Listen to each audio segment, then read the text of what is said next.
Gaza में Israel Hamas के बीच संघर्ष शुरू 1 साल से ज्यादा का समय बीत चुका है। इस दौरान इजराइल मिडिल ईस्ट में और भी कई मोर्चों पर जंग लड़ रहा है। अब एक रिपोर्ट के जरिए इजराइल में सैनिकों की कमी होने की बात सामने आई। रिपोर्ट के मुताबिक सेना के रिजर्व सैनिक थक चुके हैं और लेबनान में नए आक्रमण से पहले इजराइल सैनिकों की भर्ती करने के लिए संघर्ष कर रहा है। सेना के मुताबिक 7 अक्टूबर 2023 को हमास के हमले के बाद से लगभग 3 लाख रिजर्व सैनिकों को बुलाया गया। इनमें से 18% 40 साल से ज्यादा आयु के पुरुष हैं, जिन्हें छूट दी जानी चाहिए थी। गौरतलब है कि इजराइल में पुरुषों और महिलाओं के लिए 18 साल की उम्र के बाद सैन्य सेवा देना अनिवार्य होता है, हालांकि इसमें कई छूट लागू होती है।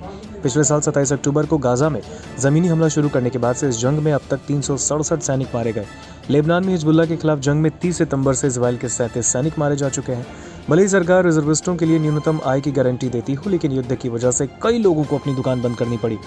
रिजर्विस्ट एरियल सेरी लेवी ने बताया कि 7 अक्टूबर के हमले के बाद से उन्हें 4 बार बुलाया गया और उन्होंने उन लोगों को बुलाया जो चाहते हैं कि इजराइल लेबनान और गाजा में संघर्ष जारी रखे।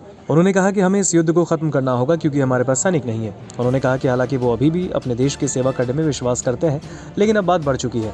एक अन्य रिजर्विस्ट और 2 बच्चों के पिता ने नाम न बताने की शर्त पर बताया कि थकान और मानसिक थकावट की वजह से उन्होंने अपनी नौकरी खो दी। धार्मिक ज़ायोनी आंदोलन से जुड़े रिजर्विस्टों के लगभग 2000 पत्नियों ने खुली चिट्ठी पर हस्ताक्षर किए, जिसमें सैन्य सेवा देने के लिए बोझ हल्का करने की मांग की गई। 22 से 28 अक्टूबर के बीच छूट के पात्र होने के बावजूद अपनी मर्जी से जंग में शामिल हुए 6 लोग युद्ध में मारे गए। 7 बच्चों के एक पिता ने यह बताया है, सबसे बड़ी बात यह है कि हमें ये नहीं भूलना चाहिए कि युद्ध है और हमारे पास सैनिकों की कमी है। नमस्कार, मैं हूं मानक गुप्ता।